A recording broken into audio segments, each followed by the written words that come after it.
Trying to learn the parts of Medicare when you are first eligible is bewildering and overwhelming.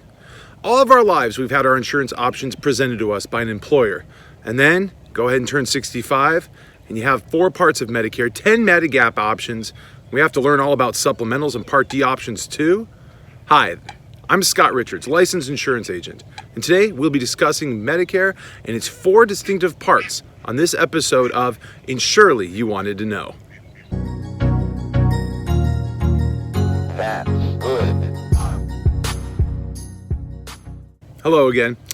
Today we're going to be walking you through some of the things that you need to know about the 4 parts of Medicare and which ones apply to you. Now, when it comes to understanding Medicare for people 65 or older or with certain disabilities, understanding Medicare starts with the parts. One of the things that we have found that help our clients at Aldridge Insurance Services is explaining Medicare as parts. And when we talk about plans, we talk about supplemental coverage or Medicare Advantage parts. Parts, plans, parts. Let's get to the bottom of this right now.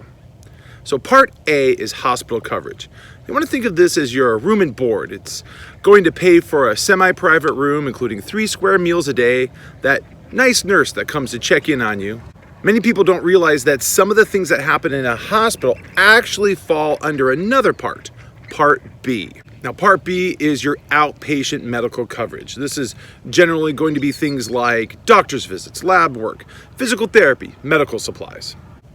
But it also covers some things that happen in a hospital or clinical setting, including surgeries, ambulance rides. Those 2 parts make up what is called original Medicare, or what we call traditional Medicare. That's parts A and B. Now, Part C and D, they came into the picture later on. Part C is also called Medicare Advantage, which is an optional form of coverage where you can get your Part A and B benefits from a private insurance company. It's not part of original Medicare, so you don't enroll in it at the Social Security office. And since Medicare Part A and B don't cover 100% of your costs, most beneficiaries purchase some sort of optional coverage to fill in the gaps. The 2 primary ways to do this is either through a medical supplement or through a Medicare Advantage plan. Now, Medicare Advantage plans are a form of managed care.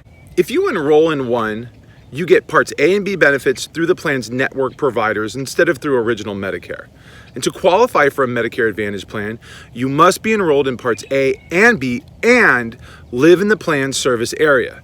And since this is not the best fit for everyone, please note that Part C is an optional plan. And now for Part D, that's your prescription drug coverage. You might want to think of this as your pharmacy card.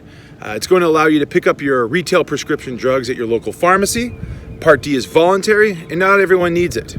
For instance, some people might have veterans benefits, and they get some of their prescriptions filled at the VA.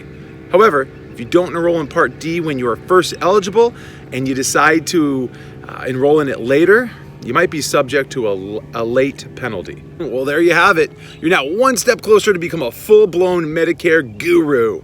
However, if you're still learning about Medicare plan is right for you, please talk to your agent today, or hey, you can go ahead and give us a call.